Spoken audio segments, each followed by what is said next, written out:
E aí clã, beleza? Sejam bem-vindos a mais um vídeo aqui no canal da Dr. Mouse. E dessa vez eu venho trazer o review do meu main, mouse que eu mais gostei na minha vida, mais difícil de conseguir, também o mais caro que eu já comprei, o Viper Mini Signature Edition.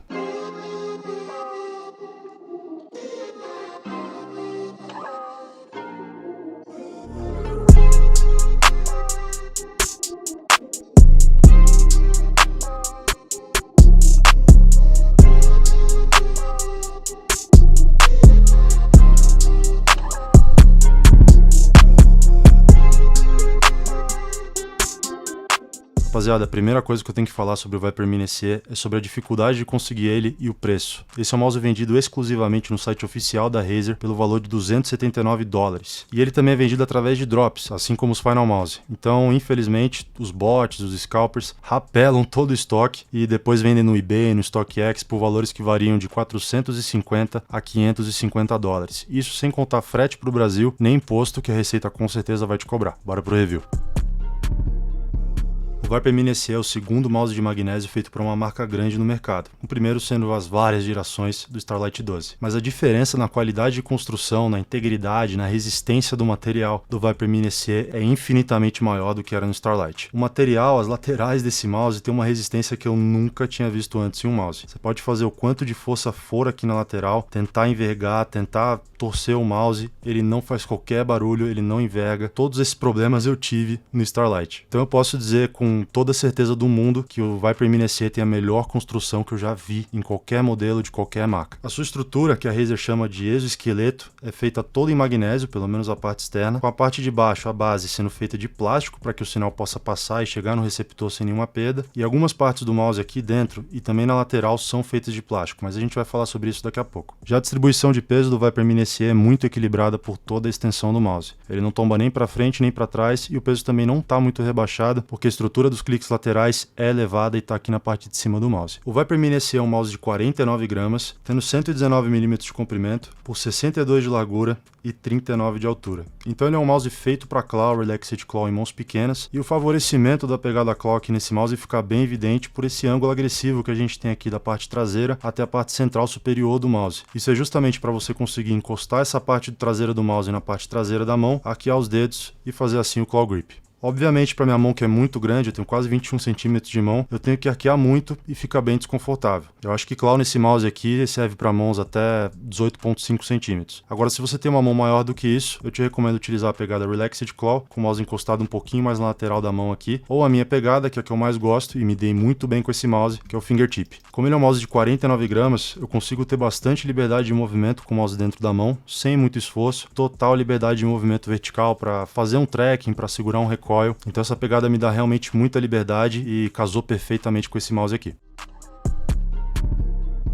Agora falando sobre o que todo mundo quer saber, que é a performance do Viper Mini SE. Esse é o único mouse do mercado hoje capaz de chegar à frequência de 8.000 Hz na conexão sem fio, e esse fator aliado ao MCU da Nordic e o sensor Focus 30K, que é o mesmo presente no Viper V2 Pro e no DFeder V3, vai trazer a melhor latência de clique e de rastreio disponível hoje em um mouse sem fio. Mas isso não sai de graça, viu pessoal? A bateria do Viper Mini SE em 8.000 Hz vai durar de 10 a 12 horas, e realmente drena bastante rápido, eu tenho que admitir. Já nos 1.000 Hz, que é a frequência da maioria dos mouses hoje em dia, a bateria é normal e vai durar até 60 horas. Então se você se incomoda muito de ficar carregando o mouse, de ficar usando o cabo, saiba que se você quiser utilizar essa frequência, você vai ter que carregar bastante seu mouse com bastante frequência. E para ajudar mais ainda na latência, os switches do Viper Mini SE são switches Optical V3 da Razer, garantindo não somente imunidade a double click, mas também uma latência menor do que a do switch mecânico. E a minha experiência, principalmente no Kovac, no Battlefield, no Apex, os jogos que eu jogo, foi realmente inacreditável, cara. Eu senti muita diferença. Eu já utilizo um monitor de 360 Hz, então eu consigo perceber um pouquinho mais essa diferença na performance do mouse, na responsividade. E cara, no Kovac é recorde atrás de recorde que eu tô batendo, faz muita diferença, principalmente no tracking ali, no momento que você tá mudando de direção, que você tem que reagir a essa mudança de direção muito rápido, ou no momento de você dar uma snipada mesmo, que você vai dar aquele clique ali no ponto certo, essa latência baixa acaba ajudando muito e eu senti muita diferença. Mas outra coisa que é importante mencionar é que não é todo jogo que é compatível com isso, e aumentar a frequência do mouse pode causar uma carga um pouco maior no seu CPU, causando stutters, travamentos, e Isso acontece não somente com a Razer, no Viper V2, no DFE V3 ou no Viper Mini SE, como também com a D-Wolves no HTX 4K ou no HTS Plus 4K. Infelizmente, 4000, 8000 Hz ainda não é uma tecnologia amplamente suportada aí pelos jogos. Então tenha ciência disso antes de você colocar a frequência ali, dá uma testada antes de você entrar numa partida para ver se tá ok mesmo, e se tiver você segue. Se não, tem que abaixar essa frequência aí para 2 ou para 1000 Hz, beleza?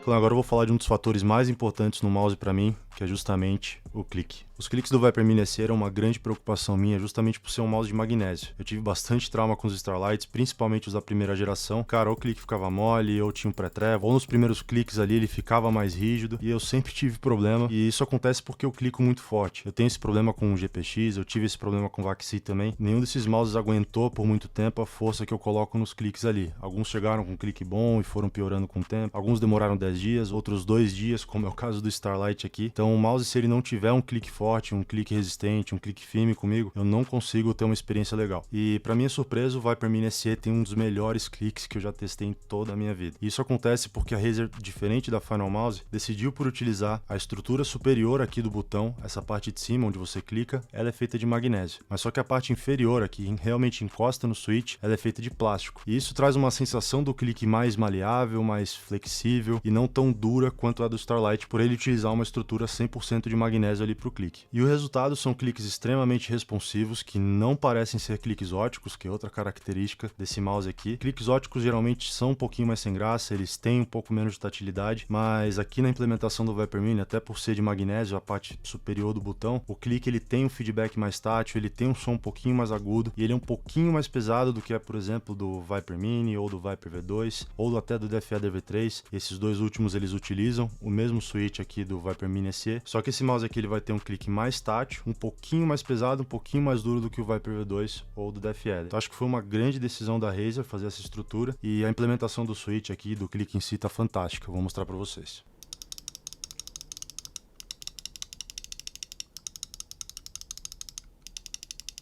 O pré-travel do mouse é realmente minúsculo, o botão aciona bem rápido, independente de onde você clica, e é a mesma coisa para o M1 e para o M2.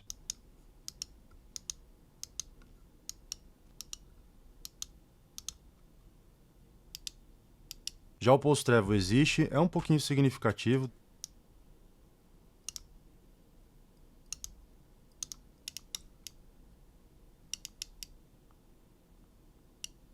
Só que, cara, acho que todo mouse tem que ter um pouquinho de post-travel, até para você não ter que descer o botão até o final para poder acionar o clique. Isso melhora o seu tap-fire, isso melhora a sua responsividade. E por último, mas eu diria que o mais importante, o wobble. Esse clique da Razer é um dos mais firmes que eu já vi da marca, se não o mais firme. Esse botão não tem side play nenhum, tá? Ele não se move lateralmente, nem quando você tá com o dedo em cima do botão e nem quando você tá clicando. Esse botão não movimenta para os lados, não tem aquela sensação de grind, que é o plástico ali roçando dentro do mouse, que dá um incômodo, principalmente se você clica mais forte. E a implementação que a Razer fez aqui foi simplesmente impecável. Agora, comparando com o clique do Viper Mini, a gente vai ter uma diferença bem perceptível aí. O Viper Mini SE vai ter uma acústica bem mais aguda, vai ser mais pesado também do que do Viper com fio, e a tatilidade é infinitamente maior.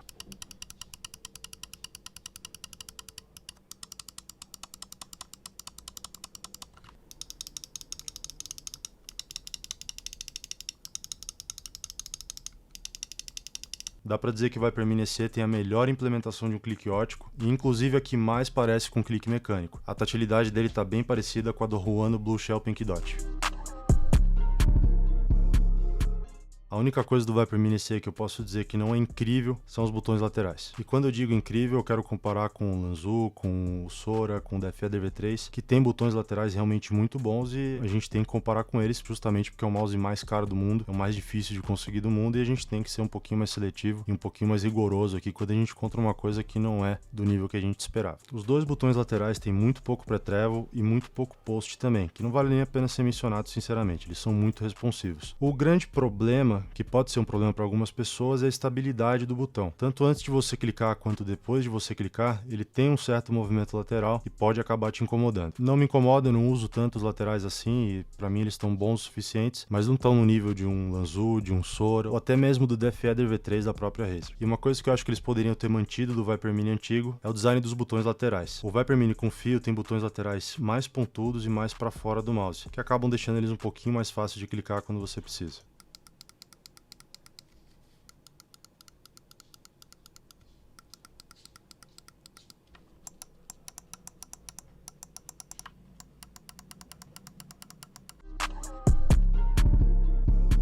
O scroll do Viper Mini SE vai utilizar o mesmo encoder do Viper V2 Pro e tem uma tatilidade e até uma acústica muito parecida, com as maiores diferenças sendo o material, que no Viper Mini SE é de alumínio, todo o scroll dele é de alumínio, um alumínio vazado aqui por dentro inclusive, e no Viper V2 Pro acaba sendo de plástico. E acredito que seja até por isso que tem uma diferença acústica tão grande entre eles. Mas a maior que eu senti foi justamente no clique.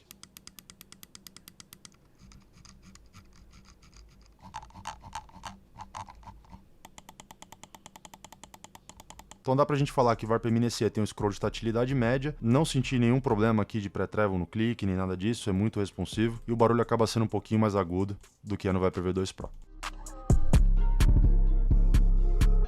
Agora falando do fit do Viper Mini SE, o mais importante de mencionar é a espessura desse fit. Ele é realmente muito fino, e se você tem um mousepad aí, um Zero Xsoft, um Rien Xsoft, até um Hayate, e você tem o costume de pressionar o mouse contra o mousepad, contra a superfície, você provavelmente vai sentir incômodo, vai sentir a shell do mouse arranhando na superfície. Então é mais interessante você pegar um soft, por exemplo, até um mid, ou um mousepad que afunde um pouquinho menos, para que você não tenha esse problema com o Viper Mini SE. Vale mencionar que o Viper Mini SE veio com 2 fit extra na caixa, sendo um de Gorilla Glass 3 e outro de PTFE. Eu testei rapidamente o Gorilla Glass 3, eu achei ele um pouco mais controlável que o Super Glide, menos sabão, e eu até gostei de jogar com ele, mas eu nunca tive consistência com fit de vidro e não foi diferente com o Gorilla Glass 3, tá? Esse review ele foi um pouquinho diferente para mim, porque o Viper Mini SE é um mouse que eu me adaptei 110%, então isso fez uma diferença. Eu pude testar ele mais a fundo, eu pude perceber os mínimos defeitos dele, o que é bom nele, como que isso encaixa para mim. Eu nunca vi um mouse com essa construção, eu nunca vi um mouse de 8000 Hz sem fio, ele é o primeiro. E a performance dele é a melhor de todas, a melhor possível, por causa até dos 8000 Hz, dos cliques óticos, do sensor flagship do mercado. O Viper Mini SE ele atende todos os requisitos de um entusiasta máximo dessa área aqui. Infelizmente o Viper Mini SE tem esse problema de disponibilidade, tem esse problema do preço, da dificuldade de trazer ele principalmente aqui pro Brasil. Por isso que eu não sei se eu posso recomendar esse mouse. Acho que é realmente só para quem é entusiasta da área e tá disposto a gastar tanto dinheiro no mouse. E eu gostei muito desse mouse, eu acho que é o que tem de melhor hoje. E se a sua pegada, o tamanho de mão, o gosto se encaixa nesse mouse aqui, eu tenho certeza que vai ser o melhor que você já testou. E é isso, pessoal. Vou me despedindo por aqui. Muito obrigado para você que assistiu até aqui. Se você gostou do vídeo, deixa o seu like, se inscreve aqui no canal, que a gente vai estar sempre tentando melhorar, sempre tentando trazer o conteúdo mais interessante, o mais técnico possível aqui para vocês, e cada vez mais trazer um conteúdo de mais qualidade, mais técnico, mais esclarecedor, para que você possa tomar a melhor decisão e escolher o melhor mouse possível para você. Muito obrigado, um grande abraço.